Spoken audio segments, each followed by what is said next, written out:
ከመሪነታቸው ባለፈ አብሯቸው የሚነሳ ብዙ መለያ ያላቸው የባለ ብዙ መክሊት ባለቤት ናቸው። ፈረንሳይ ውስጥ በባንክ ባለሙያነት ተቀጥሮ መስራታቸው የታሪካቸው አንድ አካል ነው። ከመሪነት ተሰጧቸው ባሻገር የግል ህይወታቸው ብዙ ለየት የሚያደርጓቸው ተግባራቶቻቸው ይጠቀሳሉ።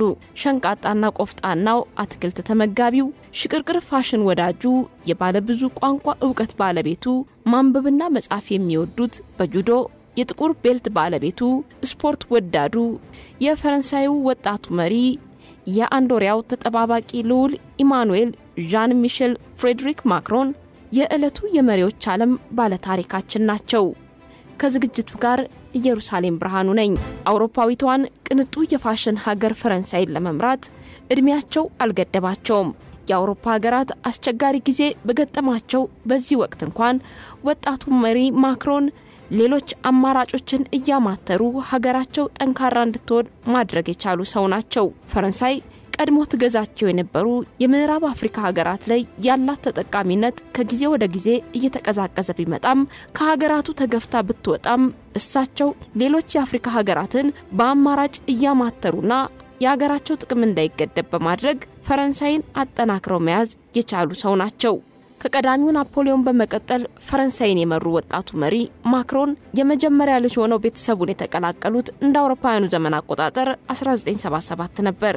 ትምህርታቸውን እስከ ሁለተኛ ዲግሪ ድረስ የዘለቁ ሲሆን በስራው ዓለም በፋይናንስ ኢንቨስትመንት ጀነራልነት መደበኛ የመንግስት ሰራተኛ ሆነው ሲሰሩ ቆይተዋል። ኋላም በኢንቨስትመንት ባንክ ውስጥ ተቀጥረው ሰርተዋል።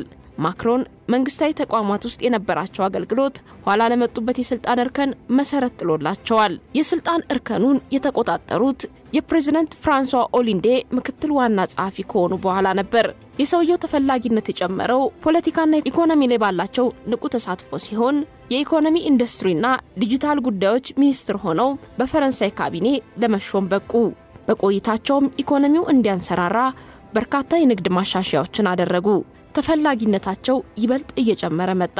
ፖለቲካው ላይ የሚያደርጉት እንቅስቃሴ ተጠናክሮ እንደ አውሮፓውያኑ ዘመን አቆጣጠር 2017 በተደረገው ምርጫ በ39 ዓመታቸው የፈረንሳይ ፕሬዝዳንት ሆነው መመረጥ ቻሉ። በዚህ ብቻ አላበቁም። ለፈረንሳይ የሚያስፈልጋት መሪ በሚልም ከአንድ ወር በኋላ በ2017 በተካሄደው የፈረንሳይ የህግ አውጭ ምርጫ የማክሮን ፓርቲ በብሔራዊ ምክር ቤት አብላጫ ድምጽ አግኝቶ ፈረንሳይን ተረከበ። በፕሬዝዳንትነት ዘመናቸው ማክሮን በሰራተኛ ህጎችና በግብር ላይ በርካታ ማሻሻያዎችን አድርገዋል። ሀብታሞችን ደጋፊ ህግ በመተግበራቸው የሀብታሞች መሪ የሚል ቅጽል ስም ተሰጥቷቸዋል። ያደረጉት የታክስ ማሻሻያ ተቃውሞም ድጋፍም ይዞ የመጣ ቢሆንም በተለይ ነዳጅ ላይ ያደረጉት ድጎማ ሀገሬው ማረጋጋት የቻለ ነበር። በእርሳቸው የአመራር ዘመን ታላቁ ኖተርዳም ካቴድራል ከባድ ቃጠሎ ደርሶበታል። ኮቪድ-19 ወረርሽኝ ሀገራቸውን ቢያዳክማትም በፍጥነት እንድታገግም ታግለዋል። ሩሲያ ዩክሬንን ስትወር ያላሰለሰ ድጋፍ ለዩክሬን እየሰጠች ያለችው ሀገር ፈረንሳይ የሆነችው በእርሳቸው አማካኝነት ነው።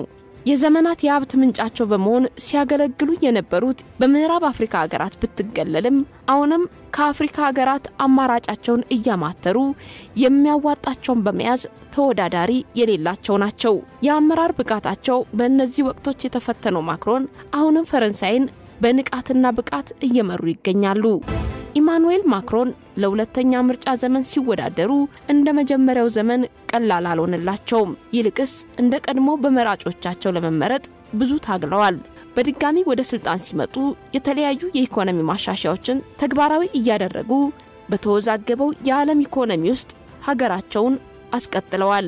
ፈረንሳይ ከቅርብ ዓመታት ወዲህ በምዕራብ አፍሪካ ሀገራት በተለይም በሳህል ቀጠና ያላት ተቀባይነት ለመቀዛቀዙ የማክሮን ድርሻ እንዳለው ይነሳል። አካባቢው ለዘመናት በፈረንሳይ ተጽዕኖ ስር ከመቆየቱና ፈረንሳይ በሀገራቱ ያላትን ስር የሰደደ ጥቅም ተኮር ግንኙነት ተቃውሞዎች እየበዙበት መምጣቱን ተከትሎ ይብሱን የማክሮን ንግግር ተቃዋሚዎቹን መቀስቀስ ጀመረ። እሳቸው ከሀገራቱ ምንም አይነት ተጠቃሚነት እንደሌላቸው ሁሉ እናንተ ብቻ እየተጠቀማችሁ ነው ማለታቸው ፈረንሳይን ከቀጠናው አይንሽ ላፈር አስባላት። የፈረንሳይ ገዛ ባይኖር ኖሮ የትኛውም የሳህል ቀጠና ሀገር ራሱን ከታጣቂዎች ተከላክሎ ሉዓላዊ ሆኖ መቀጠል አይችልም ነበር።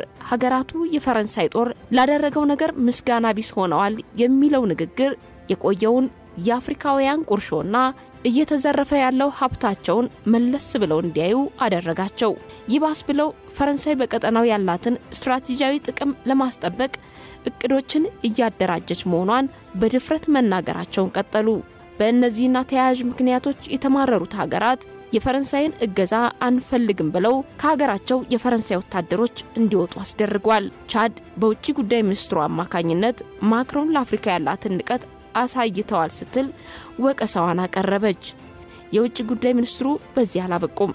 ቻድ ለ60 ዓመታት ከፈረንሳይ ጋር በነበራት አጋርነት ሀገሪቱ ካለመረጋጋትና ከሌሎች ጉዳዮች ጋር ስትታገል ፈረንሳይ የራሷን ስትራቴጂካዊ ጠቀሜታ ማሳደድ ላይ አተኩራ እንደነበር በከባድ ተቃውሞ ተናገሩ።